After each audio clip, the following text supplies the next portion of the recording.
Find the angle in radian through which a pendulum swings if its length is 75 centimeter and the tip describes an arc of length. So 3 question ಇದೆ.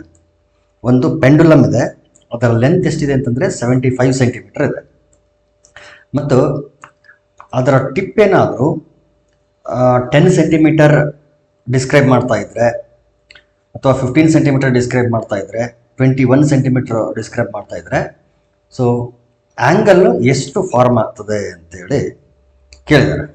ಅಂದರೆ ಅರ್ಥ, imagine here there is a pendulum 75 centimetre ಇದೆ ಅಂತ ಅನ್ಕೊಳ್ರಿ. ಒಂದೇ pendulum, ಅದು ಇಲ್ಲಿಂದ ಇಲ್ಲಿಗೆ ಬಂದರೆ ಅಂತ ಇಮ್ಯಾಜಿನೇಷನ್ ಸಲುವಾಗಿ ನಾನು ಅದನ್ನು ಬಿಡಿಸಿದ್ದೀನಿ.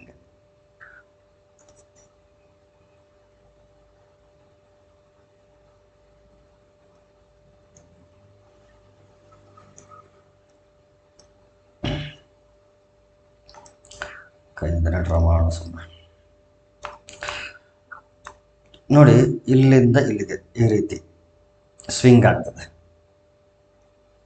ಈ ರೀತಿ ಸ್ವಿಂಗ್ ಆಗುತ್ತೆ. ಸೊ ಈ ರೀತಿ ಸ್ವಿಂಗ್ ಆದರೆ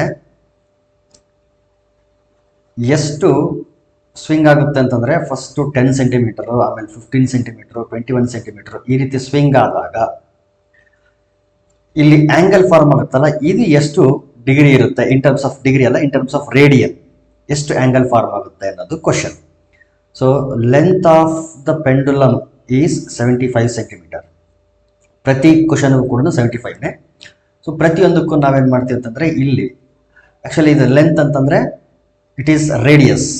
ಇದು ಒಂದು ದೊಡ್ಡ ಸರ್ಕಲ್, ಈ ರೀತಿ ನಾವು ಕಂಪ್ಲೀಟ್ ಮಾಡಿದರೆ ಒಂದು ಸರ್ಕಲ್, ಇದು ಸರ್ಕಲ್ನ ರೇಡಿಯಸ್ ಆಗಿ ಇದು ಕೆಲಸ ಮಾಡ್ತದೆ.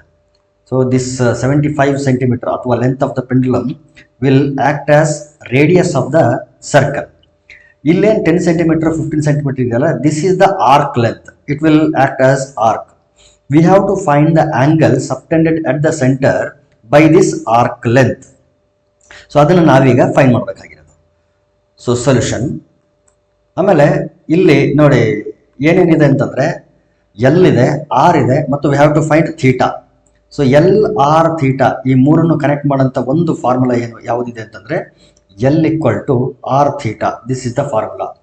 ನಾವು ಫೈಂಡ್ ಮಾಡಬೇಕಾಗಿರೋ ಥೀಟಾ ಆಗಿರೋದ್ರಿಂದ ಈ ಆರ್ನ ಕೆಳಗಡೆ ತೊಗೊಂಡ್ಬಿಡೋಣ. So theta is equal to L by R. So this is the formula which I am going to use in this question. So first one ಏನೇನು ಕೊಟ್ಟಿದ್ದಾರೆ, ರೇಡಿಯಸ್ ಕೊಟ್ಟಿದ್ದಾರೆ 75 ಸೆಂಟಿಮೀಟರ್ ಅಂತ ಕೊಟ್ಟಿದ್ದಾರೆ. ಆಮೇಲೆ ಆರ್ಕ್ ಲೆಂತ್ ಕೊಟ್ಟಿದ್ದಾರೆ, L equal to 10 centimeter. First question ಅಲ್ಲಿ arc length 10 centimeter ಇದೆ. We have to find theta. Theta find ಮಾಡಬೇಕು. So theta is equal to L by R. So L ಅಂತಂದರೆ 10 ಸೆಂಟಿಮೀಟರ್ ಬೈ ಆರ್ ಅಂತಂದರೆ 75. Divide ಮಾಡಿ, 5 2 ಝಾ 10, 5 1 ಝಾ 5, 5 5 ಝಾ 25. So 2 by 15. Actually real numbers ಅಂತಂದರೆ every real number corresponds to a radian and every radian corresponds to a real number. So ಹಾಗಾಗಿ ಇಲ್ಲಿ 2 by 15 ಅನ್ನೋದು ಇನ್ ಟರ್ಮ್ಸ್ ಆಫ್ ರೇಡಿಯನ್ನೇ ಇರುತ್ತೆ.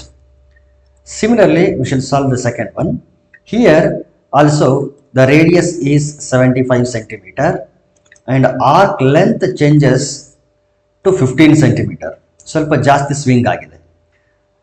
Theta equal to what? So ಇಲ್ಲಿ ಸ್ವಲ್ಪ ಜಾಸ್ತಿ ಇರುತ್ತೆ, ಯಾಕಂದರೆ ಜಾಸ್ತಿ ಸ್ವಿಂಗ್ ಆಗಿದೆ ಅಂತಂದರೆ ಜಾಸ್ತಿ ಆ್ಯಂಗಲ್ ಫಾರ್ಮ್ ಆಗಿರುತ್ತದೆ.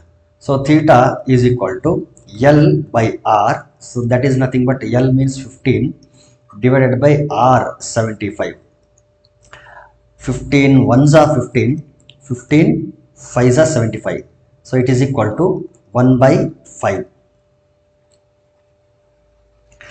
ನೀವು 2 by 15 ಮತ್ತು 1 by 5ನ ಕಂಪೇರ್ ಮಾಡಿದ್ರೆ you will come to know that 1 by 15 is greater than 2 by 15. It is also in radian. Similarly, third one. Here the radius is same 75 centimeter and arc length increases to 21 centimeter. Here also we have to find the theta. ನಾನು ಅದನ್ನು ಇಲ್ಲಿ find ಮಾಡಿಬಿಡ್ತೀನಿ. Theta is equal to L by R. Here L is 21 centimeter, R is 75 centimeter. So 21 ಮತ್ತು 75 ಯಾವ number ಇಂದ divide ಆಗುತ್ತೆ? I think it will be divisible by 3.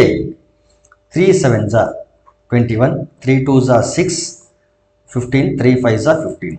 So it is equal to 7 by 25 radian. 7 by 25 radian.